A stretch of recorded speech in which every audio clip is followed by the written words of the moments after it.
చోళరాజు అయిన రెండవ పులకేశి మునిమనవడైన విజయాదిత్యుడు 6వ శతాబ్దంలో ఈ ఆలయాన్ని నిర్మించాడని చరిత్ర చెబుతుంది. నమస్తే, నేను మీ లక్ష్మీనారాయణ. మన భక్తి మార్గం యూట్యూబ్ ఛానల్కి స్వాగతం, సుస్వాగతం. మీరు కాంపిటేటివ్ ఎగ్జామ్స్ కి ప్రిపేర్ అవుతున్నారా? ప్రభుత్వ ఉద్యోగం కోసం ఎదురు చూస్తున్నారా? మరి పోటీ పరీక్షల్లో పాస్ అయి పక్కాగా ప్రభుత్వ ఉద్యోగం పొందాలనుకుంటున్నారా? అయితే రండి, ఈ ప్రాంగణంలో తయారవుదాం. ఏమిటి, భక్తి మార్గం ఛానల్లో కోచింగ్ సెంటర్ యాడ్ ఇస్తున్నాను అనుకుంటున్నారా? కాదు, మీరు వింటుంది దేవాలయం విశేషాలే. దేవాలయంలో అధ్యయనశాల అని ఆశ్చర్యపోతున్నారా? అవును, పవిత్ర గోదావరి తీరంలో తుల్యభాగ పరివాహక ప్రాంతంలో వెలసిన ఈ క్షేత్రం ఈ పరిసర ప్రాంత విద్యార్థులందరికీ కూడా ఒక అధ్యయనశాల. ఈ పరిసర ప్రాంత విద్యార్థులందరూ కూడా పోటీ పరీక్షల నిమిత్తం, ప్రభుత్వ ఉద్యోగాల నిమిత్తం అధ్యయనం చేసే వారందరూ ఈ దేవాలయంలో కూర్చుని చదువుకుంటుంటారు. ఇలా చదువుకుని పరీక్షలు రాసిన వారందరూ కూడా ఖచ్చితంగా ప్రభుత్వ ఉద్యోగం సాధిస్తారు అనేది ఇక్కడ విద్యార్థుల యొక్క ప్రగాఢ విశ్వాసం. నమస్తే అండి, నా పేరు రామచంద్ర. అది ఈ ఊరు పక్క ఊరు హుసేన్పురం. మరి నేను ఎప్పుడు 8th క్లాస్ నుంచి కూడా ఇక్కడికి చదువుకోవడానికి వస్తాను. నేనే చాలామంది మా ఊరు నుంచి చుట్టుపక్కల ఉన్న వాళ్ళందరూ కూడా ఇక్కడికే వస్తాను చదువుకోవడానికి. ఎందుకంటే ఇక్కడ చదువుకున్న చాలామంది చాలా ఉద్యోగాలు వచ్చి పెద్ద స్థాయిలోకి వెళ్ళారండి. అందుకని ఎక్కువ మంది ఇక్కడే చదువుకోవడానికి వస్తారు అన్నమాట. చదువుకోవడానికి కూడా చాలా అనుభవం ఉంటుంది, చాలా ప్రశాంతంగా ఉంటుంది. నేను 10th క్లాస్ చదువుకునేటప్పుడు కూడా ఇక్కడికి వచ్చాను. ఇంటర్మీడియట్, డిగ్రీ అన్నీ ఇక్కడే చదువుకున్నాను. నేను సెంటిమెంట్గా కూడా నేను వస్తూ ఉంటాను అన్నమాట. ఇక్కడ నేనే కానీ చాలామంది వస్తూ ఉంటాను. డిగ్రీ అయిపోయిన తర్వాత నేను చాలా జాబ్స్కి ప్రిపేర్ అవుతూ ఉన్నానండి. కొన్ని జాబ్స్కి దగ్గరికి వచ్చి ఆగిపోయింది. ప్రజెంట్ నేను రైల్వేకి సెలెక్ట్ అయ్యాను.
ప్రముఖ పంచారామ క్షేత్రాల్లో ఒకటైనటువంటి శ్రీ కుమారారామ భీమేశ్వర స్వామి ఆలయానికి అత్యంత సమీపంలో ఉన్న శ్రీ భూ సమేత మాండవ్య నారాయణ స్వామి వారి ఆలయంలో స్థల పురాణం గమనించినట్లయితే త్రేతాయుగ కాలంలో ఈ ప్రాంతమంతా కూడా దండకారణ్యంగా పిలువబడేది. అటువంటి కీకారణ్యమైనటువంటి దండకారణ్యంలో మాండవ్యుడు అనేటటువంటి ముని ఒక శూలదండన అనేటటువంటి సమస్య బాధపడుతూ ఆ సమస్య పరిష్కారం కోసం పరమశివుణ్ణి వేడుకోవడం కోసం ఈ కీకర అడవిలో భీకరమైనటువంటి తపస్సు చేశాడు.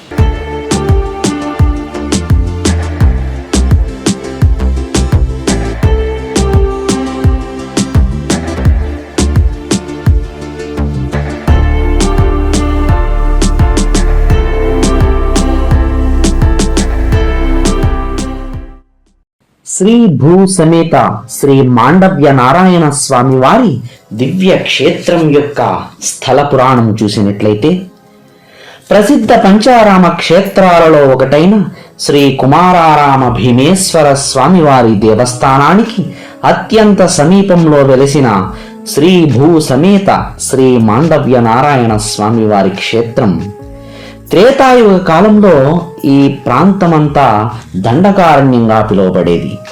ఈ దండకారణ్యంలో మాండవుడు అనేటటువంటి ఒక ముని గత కర్మ వల్ల శూలదండన అనుభవిస్తూ పరిహారం కోసం మహావిష్ణువుకి ఇదే కీకర ఆరణ్యంలో భీకరమైన తపస్సు చేశారు.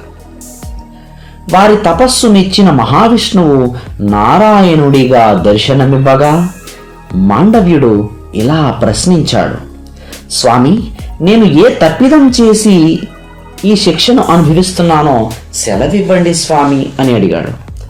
అప్పుడు శ్రీమన్నారాయణుడు ఇలా సెలవిచ్చారు, మునిపుంగవా, నీవు 12 సంవత్సరాల వయస్సులో మూగజీవం అయినటువంటి తూనీగ తోకకు దారం కట్టి హింసించి ఆటలాడుకున్నావు కదా, దాని పర్యవసానంగా ఈ శిక్ష అని సెలవిచ్చారు. మహానుభావ, నాకు తెలియని వయస్సులో చేసిన చిన్న తప్పిదంకి ఇంత శిక్ష వేస్తే నేను ఎలా భరించగలను స్వామి? అంతకు మించి రాబోయే కలియుగంలో జనులు మరింత అకృత్యాలు చేసే అవకాశం ఉంది కదా స్వామి, మరి వారికి ఏదైనా తరుణోపాయం సెలవివ్వండి స్వామి అని వేడుకున్నాడు. శ్రీమన్నారాయణుడు ఈ విధంగా సెలవిచ్చాడు, మునిపుంగవా, కేవలం నీ శాప విమోచనం కోసం వరం అడగకుండా లోక కళ్యాణం కోసం వరం అడిగావు కదూ, చాలా సంతోషంగా వరమిస్తున్నాను. నన్ను నీవు ఇదే ప్రాంతంలో ఇదే విధంగా ప్రతిష్ఠ చేసి పూజించు. నీవు ప్రతిష్ఠ చేసిన ఈ క్షేత్రం మాండవ్య నారాయణ స్వామి క్షేత్రంగా విరాజిల్లుతుంది. ఈ క్షేత్రానికి ఎవరైతే వచ్చి దర్శనం చేసుకుంటారో వారికి బాల్యంలో తెలిసో తెలియకో చేసిన తప్పిదాలకు దోష నివృత్తి అవుతుంది.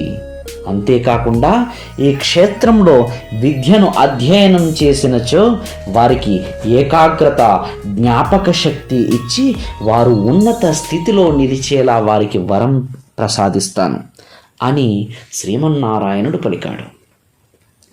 మహదానందంగా మాండవ్యుడు స్వామివారిని ఇదే క్షేత్రంలో ప్రతిష్ఠ చేశారు. అందుకే ఈ క్షేత్రానికి శ్రీ మాండవ్య నారాయణ స్వామివారి దివ్యక్షేత్రం అనే పేరు వచ్చింది.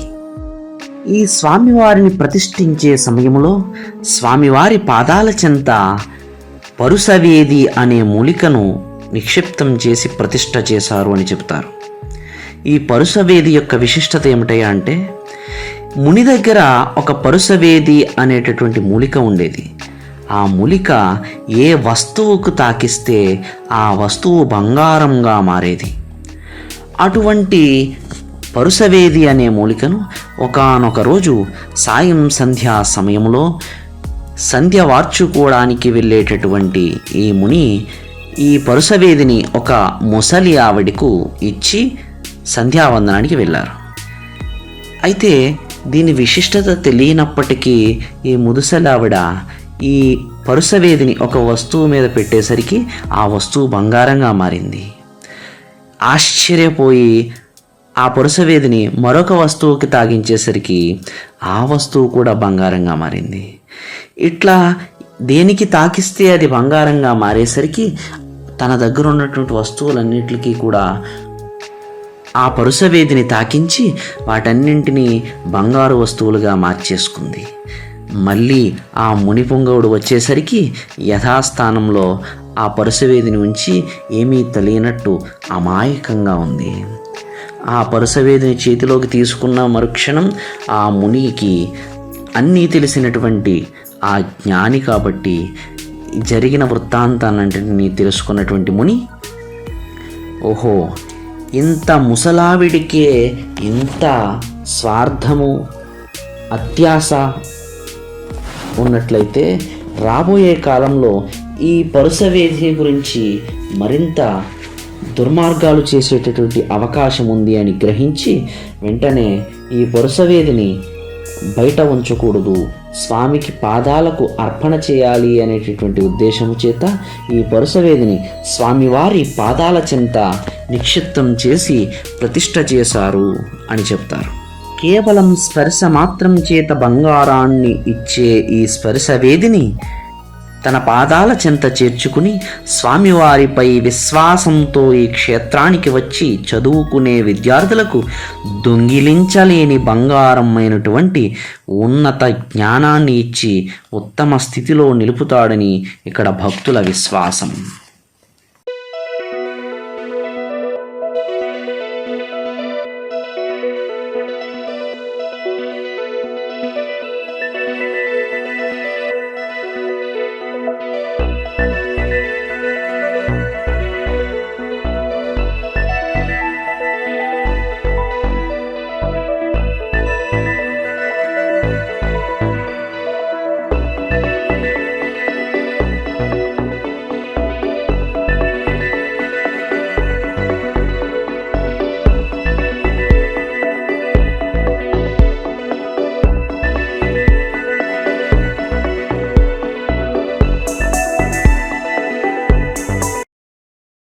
మాండవ్య మహర్షి ప్రతిష్ఠించిన ఈ ఆలయాన్ని చోళరాజు అయిన 2వ పులకేశి మునిమనవడైన విజయాదిత్యుడు 6వ శతాబ్దంలో ఈ ఆలయాన్ని నిర్మించాడని చరిత్ర చెబుతుంది.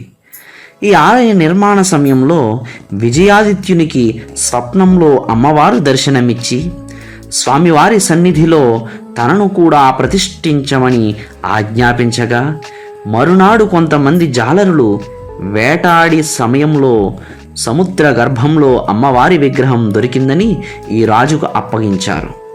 ఓహో, రాత్రి స్వప్నమందు అమ్మవారు చెప్పినది ఇదే కదా అని గ్రహించి ప్రతిష్ఠ చేయడానికి పూనుకున్నారు. కానీ అప్పటికే గర్భాలయ నిర్మాణం పూర్తి అవడం వల్ల స్వామివారికి 10 అడుగుల దూరంలో భోగమండపంలో ఈ అమ్మవారిని ప్రతిష్ఠించడం జరిగింది. ఈ విషయాలు అన్నీ కూడా దేవాలయ స్తంభాలపై ప్రాకృతిక భాషలో శిలాశాసనాలుగా లిఖించబడి ఉన్నాయి. ఈ క్షేత్రంలో ఉన్న స్తంభాలు చాలా విశేషంగా ఒకదానితో ఒకటి పోలిక లేకుండా ప్రతి స్తంభం విశేషమైనటువంటి ఆకారంలో ఉండడం, విశేషమైన శిల్ప సౌందర్యంతో ఉంటాయి. ఈ స్తంభాలు అన్నీ పూర్తిగా శిలలతో నిర్మించబడినవే, ఒకదాని మీద ఒకటి పేర్చి నిలబెట్టినవే.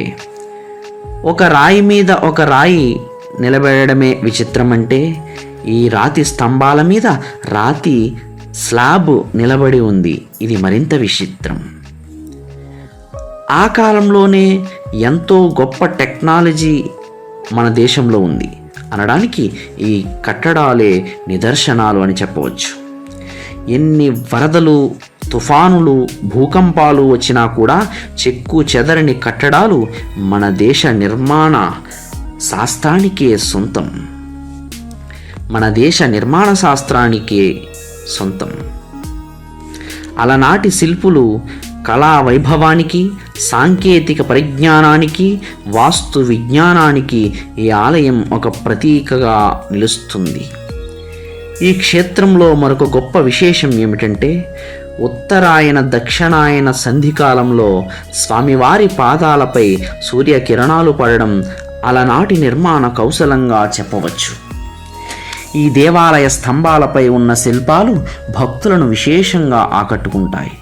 హయగ్రీవ స్వామి, శేషసాయి, యోగ మండపంలో వటపత్రసాయి, ప్రహారీ గోడలపై గరుత్మంతుడిని అధిరోహించిన అష్టబాహువులు కలిగిన నారాయణ స్వామివారు, క్షేత్రపాలకునిగా రుద్ర రూపంలో మహాశివుడు, యోగ నరసింహుడు, అనంత పద్మనాభుడు, ఇలా వివిధ దేవతామూర్తుల శిల్పాలు ఈ క్షేత్రం భక్తులకి కనువిందు చేస్తోంది. మరి ఇంతటి దివ్యమైన క్షేత్రాన్ని మనమందరం దర్శిద్దాం. రండి, తరలి రండి, స్వామివారి కృపకు పాత్రులవుదాం రండి.